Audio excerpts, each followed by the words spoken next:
The water that I shall give will become a spring of water within, welling up for eternal life. நான் கொடுக்கும் தண்ணீர் அதை குடிப்பவருக்குள் பொங்கி எழும் ஊற்றாக மாறி நிலை வாழ்வு அளிக்கும். இதை நற்செய்தியில சுருக்கமாக go to the well, go well. மூன்றாவது வார அனுபவம் கிணற்று அனுபவம். கிணற்றுக்கு தண்ணீர் குடிப்பதற்காக, தண்ணீர் முள்ளுவதற்காக வந்த பெண் இயேசுவை சந்திக்கிறார். அவருக்கு வாழ்வு தரும் தண்ணீரை இயேசு கொடுத்ததினால் குடத்தை அங்கேயே விட்டுவிட்டு ஊருக்கு சென்று கிறிஸ்துவை அறிவிக்கும் முதல் அப்போஸ்தல பெண்மணியாக மாறுகிறாள். இதுதான் இயேசுவின் அனுபவம். The experience of Christ. கிறிஸ்துவை அனுபவமாக கொண்டிருக்கிறோமா? கோயிலுக்கு வருகிறோம், வார வாரம் வருகிறோம், ஜெபம் செய்கிறோம், திருப்பலி கொடுக்கிறோம், நன்மை வாங்குகிறோம், பாடல் பாடுகிறோம். ஆனால் கிறிஸ்துவை உள்ளார்ந்த அனுபவமாக அவரை உணர்கிறோமா? அதைத்தான் இப்பொழுது வெளிநாட்டிலே ரீபார்ன் கிறிஸ்டியன்ஸ் என்று சொல்லுவார்கள். ரீபார்ன் கிறிஸ்டியன்ஸ் என்றால் மறுபடியும் நான் இயேசுவினால் பிறந்தேன். ஞானஸ்தானம் கொடுக்கிறோம், ஞானஸ்தானத்தில் கிறிஸ்துவின் பிள்ளைகளாக மாறுகிறார்கள் நம் பிள்ளைகள். திருமுழுக்கு என்ற அருட்சாதனம் காண முடியாத அருளை காணுகின்ற சடங்கினால் பெறுகிறோம். Visible sign of invisible grace என்று சொல்லப்படுகிறது. அப்படி இருக்கின்ற நாம் ஏதோ ஞானஸ்தானம் வாங்கணும், அப்புறம் புது நன்மை வாங்கணும், உறுதி பூசல் வாங்கணும், வார வாரம் ஞாயிற்றுக்கிழமைக்கு வரோம். ஆனால் இயேசு நம்மை தொட்டாரா? இயேசுவை நாம் அறிந்திருக்கிறோமா? அப்படி அறிந்திருந்தோம் என்றால் நம்முடைய வாழ்வு முற்றிலும் மாறுபட்டதாக இருக்கும். இப்பொழுது இருப்பதை போல இருக்காது. அந்த சமாரிய பெண் தண்ணீர் எடுக்க வந்தால் அவ பாட்டு தண்ணி எடுத்துட்டு போவா. நீ யாரா இருந்தா எனக்கு என்ன, என்ன சொன்னா என்ன, என் வேலை, நான் தண்ணி எடுக்க வந்தேன், ஏதோ வாழ்வு தரும் தண்ணீர் கொடுக்குறியா, கொடுத்துட்டு போ, அதை கொடுத்தா ஒருவேளை இனிமே நான் வரமாட்டேனே என்று மேலோட்டமாக அவருடைய அனுபவம். அப்புறம் இன்னொன்னு என்ன தெரியுமா, நல்ல ஒரு அனுபவத்தை பார்க்கலாம். யாரையாவது அவங்க சொந்த வாழ்வை தொட்டா அதை அப்படியே ஓரம் கட்டிடுவாங்க. அதை தொடாத, மீதி எல்லாத்தையும் பேசு, அது எனக்கும் என் வாழ்க்கைக்கும் சம்பந்தம், அது பிரைவேட் லைஃப், நீ அதை தொடாத என்று அப்படி ஓரம் கட்டிடுவாங்க. அதை பத்தி உனக்கு என்ன, நான் வந்தேன் போனேன், அதை பேசு. சமாரிய பெண் ஒரு நல்ல உதாரணம். ஏன் சொல்றாரு, உன் புருஷனை கூட்டிட்டு வாமா, 5 பேர் இருந்தாங்க, இப்ப இருக்கணும் உங்கள்கிட்ட கிடையாது. ஐயோ, நம்முடைய வாழ்க்கை இந்த மனுஷனுக்கு எப்படி தெரிஞ்சது? அந்த டாபிக்க அப்படியே அம்மா விட்டுடுவாங்க. விட்ட பிறகு உடனே பக்தி பொத்துக்கிட்டு வருது பாருங்க. ஐயா, ஆண்டவரை தொழுவது இந்த மலையிலா அந்த மலையிலா? உள்ளத்துல ஆண்டவரை காணா, மலையில தொழுகிறாங்க. பாத்தீங்களா, டாபிக்கை மாத்திட்டா, பேச்ச மாத்திட்டா. ஐயோ, வேற பேசுவோமே, இது என்னை உறுத்துகிறது.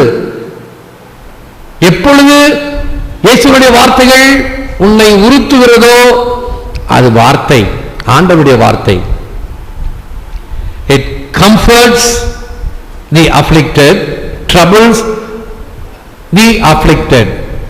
troubles இருப்பவர்களுக்கு இயேசுவின் வார்த்தை ஆறுதல் தருகிறது. இயேசுவுடைய வார்த்தை எப்படி வல்லமையான வார்த்தைகள். Let anyone who is thirsty come to me. Let anyone who believes in me come and drink. யாரேனும் தாகமாயிருந்தால் என்னிடம் வரட்டும், என்னிடம் நம்பிக்கை கொள்வோர் பருகட்டும். இயேசுவிடம் வாருங்கள். உங்களுடைய ஆன்மீக தாகத்தை போக்குபவர் ஆண்டவர் இயேசு கிறிஸ்து. வெறும் பசியையும் வெறும் தாகத்தையும் தீர்ப்பவர் அல்ல, வயிற்றுக்கு ரொட்டி கொடுப்பவர் அல்ல. ஆண்டவர் இயேசு கிறிஸ்து நம்முடைய வயிற்றுக்கு ரொட்டி கொடுப்பவர் அல்ல. அதை நல்லா சொல்லுவார், அவங்க வெட்கப்படுகிற மாதிரி சொல்லுவார். என்னை எதுக்கு தேடிட்டு வந்தீங்க தெரியுமா? ஆண்டவருடைய வார்த்தையை கேட்கறதுக்காக அல்ல. 5000 பேருக்கு ரொட்டி கொடுத்தேன், வயிறார சாப்பிட்டீங்க, மீதி 12 கூட நிறைய எடுத்தீங்க, மறுபடியும் வந்தா ரொட்டி கொடுப்பார், சாப்பிட்டுட்டு போலாம் அப்படின்னு தான் வந்தீங்கன்னு. வெக்கமா இருந்திருக்காது அவங்களுக்கு, ஐயோ இப்படி பச்சையா சொல்றாருன்னு. ஆண்டவருடைய வார்த்தைகள். ரொட்டிக்காக, உணவுக்காக அல்லது உன்னுடைய சௌகரியங்களுக்காக அலையாதே. தேவை என்று உனக்கு தெரியும். தேவை என்று தானே ஆண்டவர் கொடுத்தார். அன்று தேவைப்பட்டது. 4 நாட்கள் வீட்டை விட்டு வந்து அங்கே இருந்தார்கள் பாலைவனத்திலே. அவர்களுக்கு உணவை கொடுத்த தேவன் இதோ என்று சொல்கிறார், தாகமாயிருக்கிறாயா, என்னிடம் வா. அன்று பாறையை தட்டி தண்ணீரை கொடுத்தவர் இதோ இன்று நானே உங்களுக்கு அந்த ஜீவ நீரை தருகிறேன். என்னிடம் வருபவன் தாகம் அடைய மாட்டான். One must discover his deepest and higher self. ஒவ்வொருவரும் தன் ஆழ்மனத்தையும் உயர் உன்னதத்தையும் அறிய வேண்டும். ஒவ்வொருவரும் என் உள்ளத்தின் ஆழத்திலே நான் எவ்வளவு தூரம் இறைவனுக்கு இடம் கொடுக்கிறேன், எவ்வளவு தூரம் என் எண்ணத்தை மேலே எழுப்புகிறேன். ஒவ்வொன்றிலும் ஏதாவது ஒரு கருத்தை வைத்துக் கொண்டு சுத்த கருத்து இல்லாமல் முகமூடித்தனமாக வாழ்ந்து கொண்டிருக்கிற தன்மையிலே இயேசு கூறுவது தன்னுடைய ஆழ்மனத்தையும் உயர் உன்னதத்தையும் ஒவ்வொருவரும் அறிய வேண்டும். அந்த அனுபவத்தை தான் இன்று நமக்கு இயேசு தர விரும்புகிறார். Our hearts are restless until they rest in you. சென்ற அகஸ்டினுடைய வார்த்தைகள். எம் இதயம் உம்மை அடைந்தால் அன்றி அமைதி காண்பதில்லை. நல்ல வாழ்க்கையில உயர்ந்தவங்களை பாருங்க, ஒரு மாதிரி விரக்தி நிலையில இருப்பாங்க. 2 பேர் சொல்லலாம், நமக்கு தெரிஞ்சவங்க தொலைக்காட்சியில் பார்க்கறாங்க இல்லையா. ஒன்னு இளையராஜா, இன்னொன்னு ரஜினிகாந்த். 2 பேருக்கும் நிறைய புகழ், பணம், சொத்து எல்லாம் இருக்கு. ஆனா தாடி வளர்த்துக்கிட்டு சாதாரண உடையில பஞ்ச பரதேசி போல 2 பேரும் காட்சி அளிப்பாங்க. அந்த உயர்ந்த லட்சியம் இவைகள் எல்லாம் எனக்கு நிம்மதியை தராது, வாழ்வை தராது. இறைவன் சன்னிதானம் மட்டும்தான். அதை புனித அகுஸ்தினார் உணர்ந்தவர். ஒரு பெரிய படிப்பாளி, பெரிய அனுபவஸ்தர், உலகத்தில் இருக்கக்கூடிய எல்லாவற்றையும் அனுபவித்து வாழ்ந்தவர். கடைசியில் என்ன சொல்றார்? உம்மை அடைந்தால் அன்றி ஆன்மா அமைதி காண்பதில்லை. இதைத்தான் புனித தாமஸ் அக்வினாசும் அவருக்கு கடைசியில இயேசு காட்சி கொடுத்து, தோமா உனக்கு என்ன வேண்டும்?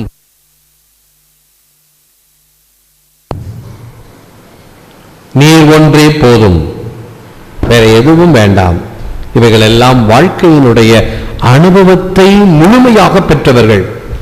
பிராங்க் ஷீட் என்ற ஒரு தியோலோஜியன், இறையியலார், trying to satisfy a spiritual thirst with material things is like trying to satisfy a physical thirst with salt water. The more we drink, the thirstier we get.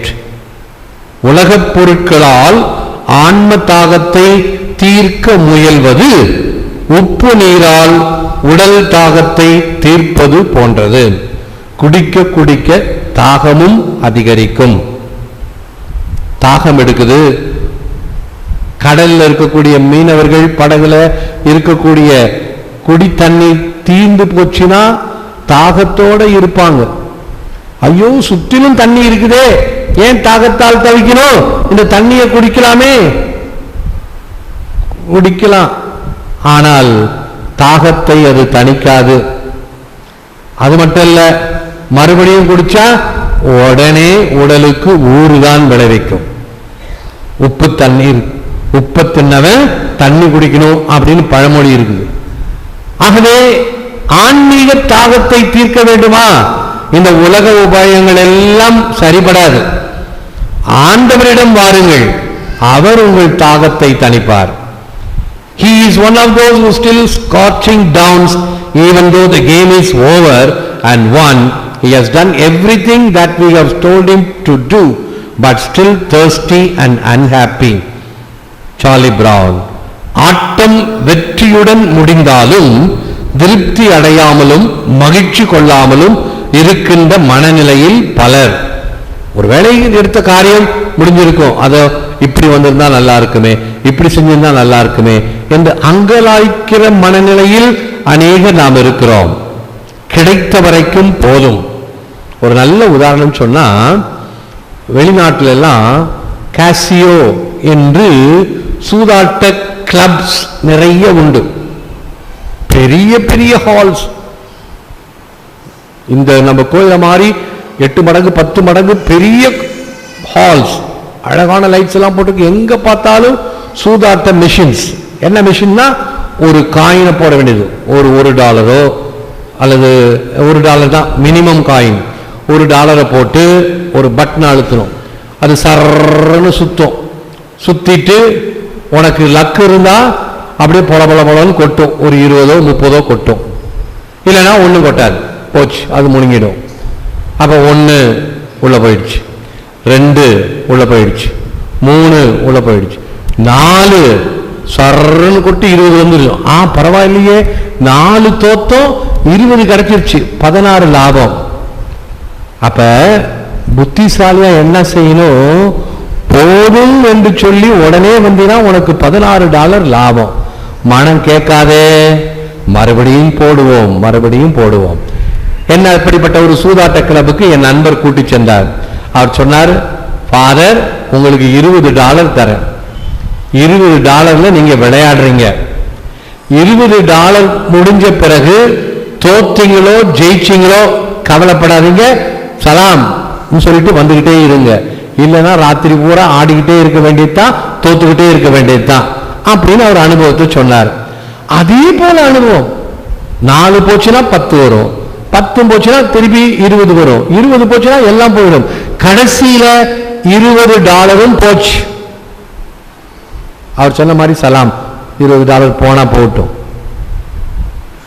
அந்த சூதாட்ட கிளப்ல விளையாடிட்டு இருக்கவெல்லாம் பார்த்தா எல்லாம் வயசான கிழம், போட்டு போட்டு போட்டு ராத்திரி பூரா போட்டு போட்டு தோத்து தோத்து தோத்து எல்லாம் தோக்க வேண்டியதுதான்.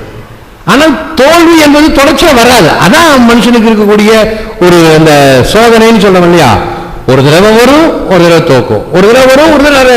ஆக என்ன செய்யுது, அடுத்த முறை கண்டிப்பா வரும், அடுத்த முறை கண்டிப்பா வரும் அப்படின்னு சொல்லி எல்லாத்தையும் தோத்து விடுவார்கள். ஆட்டம் வெற்றியுடன் முடிந்தாலும் திருப்தி அடையாமலும் மகிழ்ச்சி கொள்ளாமலும் இருக்கின்ற மனநிலையில் பலர். ஆகவே இறைவன் கொடுக்கின்றவைகளை நான் மகிழ்ச்சியுடனும் சமாதானத்துடனும் அந்த நிறைவுடனும் ஏற்றுக்கொள்கிறேனா, இறைவா உமக்கு நன்றி. There is something inside us that material things alone can't satisfy. St. Augustine spiritual restlessness என்றும், Frank Sheet absence of meaning என்றும், சார்லி பிராட் void என்றும் இதை குறிப்பிடுகிறார்கள். உலகப் பொருட்களால் மட்டும் திருப்தி அடைய இயலா ஒன்று நம்முள்ளே ஆன்மீக அமைதியின்மையை, வாழ்வின் பொருள் இல்லாமை, சூன்யம் என்று சொல்கிறார்கள். இறைவனுடைய அருள் இல்லையா, அது ஒரு பெரிய சூன்யம். Our hearts have a God-shaped hole in them that only God can fill. இறைவன் ஒருவர்தான் என்னுடைய உள்ளத்தை நிறைவு செய்ய முடியும். கடவுளால் மட்டும் நிரப்பவல்ல, கடவுள் தோற்றம் உள்ள துணை கொண்டது நமது இதயம். கடவுள் மட்டும்தான் அதில் பொருந்துவார், வேறு எதுவும் அதில் பொருத்த முடியாது. இந்த எலக்ட்ரிசிட்டி இதிலெல்லாம் ஒரு வேர்டு இருக்குது. என்ன வேர்டுனா foolproof method. Foolproof method சொன்னா, இந்த 3 பிளக் பார்த்துருக்கிறீங்கன்னா, ஒரு பிளக் பெருசா இருக்கும், அதுதான் எர்த்து கொடுக்கிறது. ஒன்று பாசிட்டிவ், ஒன்று நெகட்டிவ், ஒன்று எர்த்து. அதை எந்த முட்டாள் எடுத்தாலும் தப்பா போடவே முடியாது. ஏன்னா அந்த பெரிய பிளக் அந்த பெரிய ஹோல்ல தான் போகும், மற்ற ரெண்டுலையும் போடாது, மாற்றி போட முடியாது. இப்படி திருப்பி அப்படி திருப்பி எப்படி திருப்பியும் போடவே முடியாது, இப்படித்தான் போட்டாகணும். அதுக்கு பேரு ஃபுல் ப்ரூஃப் மெத்தட். எந்த முட்டாள் கூட அதை சரியாகத்தான் செய்ய முடியும். அப்படி இறைவன் மட்டும்தான் என் உள்ளத்தில் இந்த நிறைவை தர முடியும். Jesus is the Son of God, come to fill the God hole in us. Jesus is the Prince of Peace, come to calm the restlessness in our hearts. Jesus is the water from heaven come to satisfy the thirst we feel. கடவுள் துணையை நம்மில் நிரப்ப இறைமகன் இயேசு வருகிறார். அமைதியின் அரசர் இயேசு நமது உள்ளத்தில் அமைதி ஏற்படுத்தி வருகிறார். ஆகவே எரேமியா 2:13, எசேக்கியேல் 47:9, பாவம் போக்கும் நீர், வற்றாத ஊற்று வாழ்வை தரும் நீர், தாகம் தரா தண்ணீர் இயேசு ஒருவரே என்று நாம் கொள்ளலாம். இறைவா என் தந்தையே, ஏதோ வாழ்கிறேன், இங்கே எதுவும் சரியில்லை, செய்யும் காரியமெல்லாம் தோல்வி அடைகின்றன, ஆதரவு தர வேண்டியவர் அகன்று போயினர், ஆறுதல் கூறுபவர் ஏளனம் செய்கின்றனர், இவ்வுலகில் நான் வைத்த நம்பிக்கை தளர்ந்து விட்டது. இறைவா எனக்கு மன வலிமையை தாரும். காரியங்கள் சிரமமாயிருக்கும் போது முயற்சி தளராது இருக்கவும், கோபம் வரும்போது அமைதி கொள்ளவும், நம்பிக்கை நழுவும் போது மன வலிமை பெறவும், விரக்தி தோன்றும் போது தளரா உறுதி பெறவும் அருள் புரியும். நான் துன்புறுவோருக்கு உதவவும், துயரப்படுவோரை அன்பு செய்யவும், புண்பட்டோருக்கு ஆறுதல் தரவும், திண்மை செய்வோருக்கு நன்மையை புரியவும், எல்லா மனிதர்களையும் சகோதரராய் ஏற்கவும் உதவும். ஜெபிப்போம். Lord Jesus, you are the life-giving water for which we thirst. You are the happiness and success for which we strive. You are the peace and joy for which we search. Lord Jesus, our hearts are made for you and they will not rest until they rest in you. ஆண்டவராகிய இயேசுவே, நீதாமே எங்கள் தாகம் தீர்க்கும் வாழ்வளிக்கும் தண்ணீர். நீதாமே நாங்கள் நாடும் மகிழ்ச்சியும் வெற்றியும். நீதாமே நாங்கள் தேடும் சந்தோஷமும் சமாதானமும். ஆண்டவராகிய இயேசுவே, எங்கள் இதயங்கள் உமக்காக படைக்கப்பட்டவை. உம்மை அடைந்தாலன்றி அவை அமைதி காண்பதில்லை. ஏற்று வரமருளும் இறைவா, காக்கும் கரங்களினால். ஆமென், ஆமென்.